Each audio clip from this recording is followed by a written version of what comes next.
Well folks, here we are at Watkins Glen this weekend for another road course event. Although I gotta say, it kind of feels off having Watkins Glen race weekend this early on in the season. This race usually happens later on in the season, and it looks like as of right now this will be a one-time thing as they will be moving back to September next year, as it will be part of the 10-race chase. But now that that's cleared out of the way, let's go ahead and kick off this race weekend starting off with the truck race from the Glen.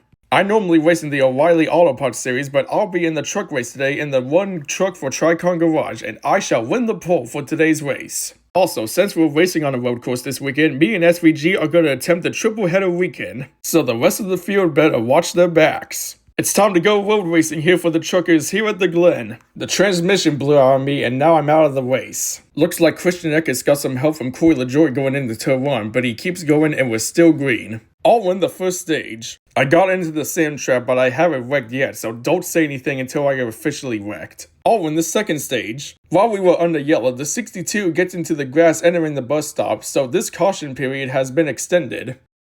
Must have ran out of fuel. I guess the 25 didn't know I was gonna block him. Okay, now I'm wrecked. And here we go again, folks. Your favorite NASCAR Truck Series driver is wrecking. Let's give this man a round of applause. First, I end up getting a restart violation, and then I get turned into the barrier. This has been a bad day for me in the Truck Series. Well, after many hardships and after all the late race drama today, I shall go on to get my first career Truck Series win here at Watkins Glen. I feel bad for Zillage and SVG that they couldn't get it done today, but congrats to Honeycutt, I guess. Well, how about that? After many tries, Caden Honeycutt has finally gotten his first career Truck Series win here at Watkins Glen. And after the many times he's come up short this season, he's finally done it. And now, let us continue off the action from Watkins Glen with the O'Reilly Series race. Well, since qualifying got cancelled due to weather, the starting grid is set by the metric, and I will be in the JOM number 88 car for today. And since Larson won last weekend's race in the 88, I shall be on the pole for today's race. The O'Reilly Series drivers take the green flag and we are racing on the road here at Watkins Glen.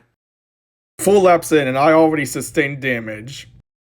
Clipped the grass and spun out in turn 6. I'll win the first stage. Went nose first into the tire barriers as I was trying to avoid the spinning 45. Spun out, hit the wall, and lost the back bumper. I'll win stage 2.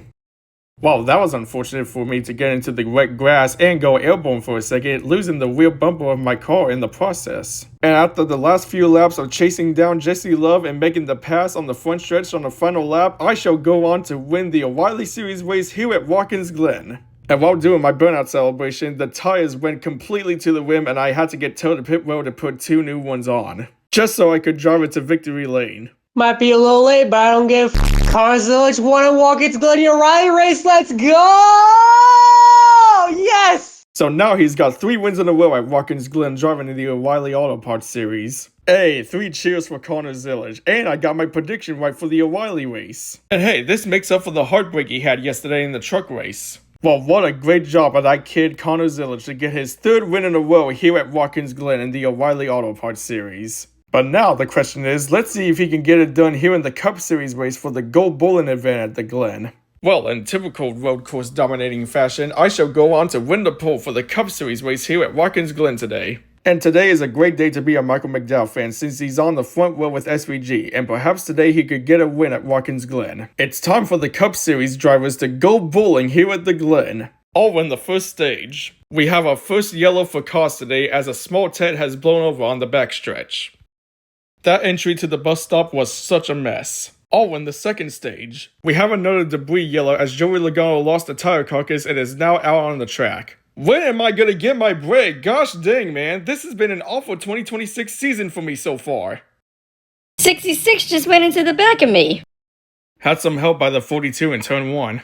And in true road course fashion, I shall go on to take the checkered flag and win from the pole at the Glen. And this counts as a little bit of a late birthday gift. Yes! Let's go! Oh, let's go! Yes! Nice job to SVG, and this is the second time I got my prediction right. That man never disappoints when it comes to road courses. Right you are, Gus, SVG has done it again. And this is his first win of the season and the first win in the 97. Well, next week is the last week for Fox's broadcast of NASCAR. And the Cup Series drivers are going to be racing for a lot of money in the All-Star race, while the O'Reilly and Truck Series drivers are going to race for points next weekend at Dover. Though I still don't know why the All-Star race had to be at Dover at all tracks. Well, at least I get to look forward to the Coke 600 since that's when Amazon Prime begins their coverage for some Cup Series races. But anyway, that would just about do it for this race weekend recap from Watkins Glen. Thank you all for watching, and we'll see you next weekend at Dover Motor Speedway.